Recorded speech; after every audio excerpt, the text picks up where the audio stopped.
এই রকম একটা দুর্দান্ত স্বাদের গরম গরম ভাজা থাকলে নিরামিষের দিনে ডাল ভাতে হোক বা খালি মুখে খেতে কিন্তু অসাধারণ লাগবে। আর তারপরেও সেটা আবার এই রকম পুর ভরা। নমস্কার বন্ধুরা, রসনালয়ে আপনাদের অনেক স্বাগত। আজ আমি আপনাদের সঙ্গে শেয়ার করব পুর ভরা কাঁকরোল ভাজার রেসিপি। তো চলুন শুরু করি। এবার আমি প্রথমে যে কয়েকটা কাঁকরোল নিয়েছি তার দুদিক ভালোভাবে কেটে নেব। তারপর গায়ের অংশটাকে একটু ছুরি দিয়ে এইভাবে ছুলে নেব। যদিও আমার এই রেসিপিটা দিতে একটু লেট হয়ে গেল, কাঁকরোলগুলো একদম নরম থাকার সময় যদি এটা করে খাওয়া হয় স্বাদ অনেকটা বেশি হবে। তবে আপনারা যদি রেসিপিটা দেখে রাখেন, সামনে আবার যখন নতুন কাঁকরোল উঠবে আপনারা কিন্তু সুন্দর করে এইভাবে তৈরি করে খেতে পারবেন, অসাধারণ লাগবে। এবার কাঁকরোলগুলো সবগুলো ওইভাবে কেটে নিয়ে আমি ভালো করে ধুয়ে তারপর কড়াইয়ে জল দিয়ে কাঁকরোলগুলো দিয়ে সামান্য একটু লবণ দিয়ে একটু ভাপিয়ে নেব। খুব বেশি নরম যেন না হয়ে যায় সেদিকে খেয়াল রাখতে হবে। অল্প একটু জলটা ভাপিয়ে ফেলে দেব, যেন হালকা একটু নরম হয়ে যায় আর কাঁকরোলের কাঁচা গন্ধটা চলে যায়।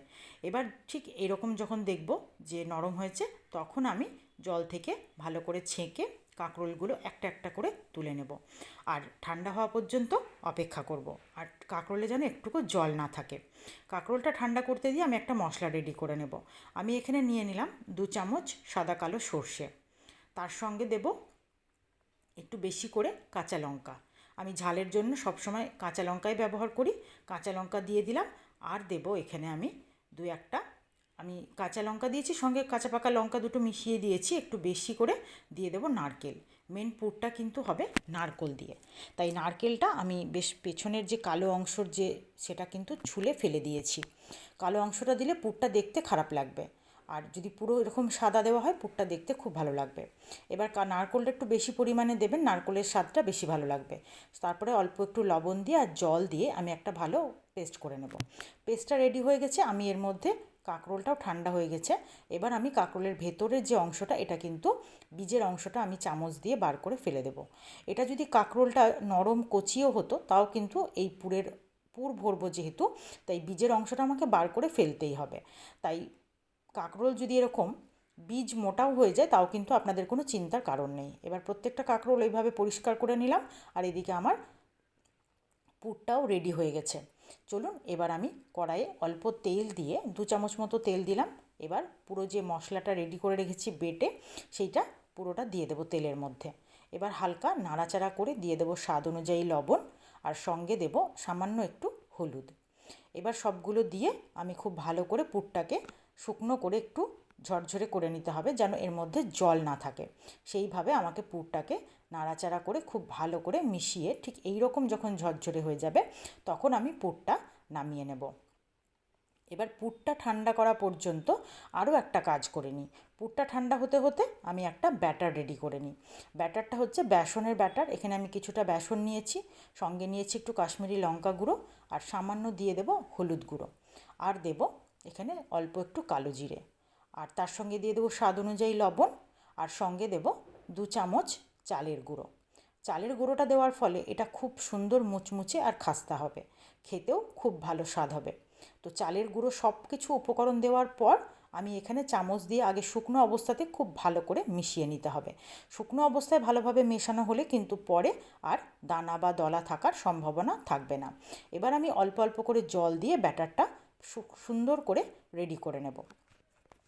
নতুন পুরনো সকল বন্ধুকে আমার চ্যানেলে স্বাগত জানিয়ে যে সকল বন্ধুরা নিয়মিত আমার ভিডিও দেখছেন, আমার সাথে আছেন, তাদেরকে আমার অসংখ্য ধন্যবাদ। আর যে সকল বন্ধুরা হয়তো আজকেই আমার ভিডিও প্রথম দেখছেন, এখনও চ্যানেলটি সাবস্ক্রাইব করা হয়নি, তারা অবশ্যই চ্যানেলটি সাবস্ক্রাইব করে পাশে থাকা বেল আইকনটি প্রেস করে দেবেন। নতুন নতুন ভিডিওর নোটিফিকেশন সব আগে আপনাদের কাছে পৌঁছে যাবে। আর যে সকল বন্ধুরা ফেসবুক পেজ থেকে আমার ভিডিওটি দেখছেন, তারা অবশ্যই আমার পেজটি ফলো করে দেবেন। এই রকম সুন্দর সুন্দর রেসিপি পেয়ে যাবেন। এবার আমি প্রত্যেকটা কাঁকরোলের ভেতরের তো বীজের অংশটা ফেলা হয়ে গেছে, এবার ওখানে আমি পুরগুলো খুব ভালোভাবে ভরে দেব। ঠিক এইভাবে হাত দিয়ে চেপে চেপে পুরগুলো দেবেন, যেন কোনো জায়গায় ফাঁক না থাকে। আর প্রথমে সব কটা কাঁকরোলের মধ্যে পুরটা ভরে নেব, তারপর যদি পুর একটু এক্সট্রা হয় আরও বেশি করে চেপে চেপে ভরে দেব। এবার বেসনটাও রেডি হয়ে গেছে আমার, ব্যাটারটা। তারপর পুরগুলোকে ঠিক ব্যাটারের মধ্যে এইভাবে দিয়ে আমি এদিকে কড়াইয়ে বেশি করে রান্নার তেল গরম করে নিয়েছি। যদিও আমি এটা সাদা তেলে ভাজছি, আপনারা কিন্তু চাইলে সর্ষের তেলেও করতে পারেন। এবার আমি একটা একটা করে ঠিক এইভাবে ব্যাটারে ডুবিয়ে পুর ভরা কাঁকরোলগুলো তেলের মধ্যে দিয়ে দেব। আপনারা তো দেখেই বুঝতে পারছেন যে এটা কতটা সুস্বাদু হবে। আর মানে গরম ভাত সঙ্গে ডাল আর যদি এইরকম একটা ভাজা নিরামিষের দিনে থাকে, আশা করি আর কিছুই কিন্তু আপনাদের লাগবে না। আর যদি মনে করেন এটা খালি মুখেও খাবেন, তাও কিন্তু অপূর্ব স্বাদ। তো এইভাবে এবার ওপর থেকে যে নিচের গরম তেলটা ওপরে দিয়ে একটু এরকম করে উল্টে সুন্দর করে লাল করে ভেজে নিতে হবে। আর ভাজাটা অবশ্যই কম আঁচে আস্তে আস্তে ভাজতে হবে, তাড়াহুড়ো করলে চলবে না। আর যদিও আমার কাঁকরোলটা একটু ভাপানো আছে, পুরটাও রেডি করা আছে, তবে তবুও যে কোনো ভাজা যদি একটু কম আঁচে করা যায় তার স্বাদ কিন্তু বেশি ভালো হয়। এবার ঠিক এইরকম লাল করে ভেজে আমি কাঁকরোলের পুর ভরা ভাজাটা তুলে নেব। আর তারপর আমি গরম গরম ভাতের সঙ্গে ডাল ভাতে এইরকম একটা ভাজা দিয়ে পরিবেশন করলে যে যাকে দেবো সেও খেয়ে তৃপ্তি পাবে, আমার নিজেরও মনে অনেক তৃপ্তি আসবে। তো আপনাদের যদি আমার আজকের এই রেসিপি ভালো লেগে থাকে, অবশ্যই কিন্তু আমাকে জানাবেন আর লাইক শেয়ার অবশ্যই করবেন। দেখুন ভেতরে কী সুন্দর পুরগুলো একদম ভর্তি ভর্তি করে, দেখতেও ভালো লাগছে। তো অবশ্যই কিন্তু রেসিপি ভালো হলে লাইক শেয়ার কমেন্ট করবেন। আজকের এই পর্যন্তই, ধন্যবাদ।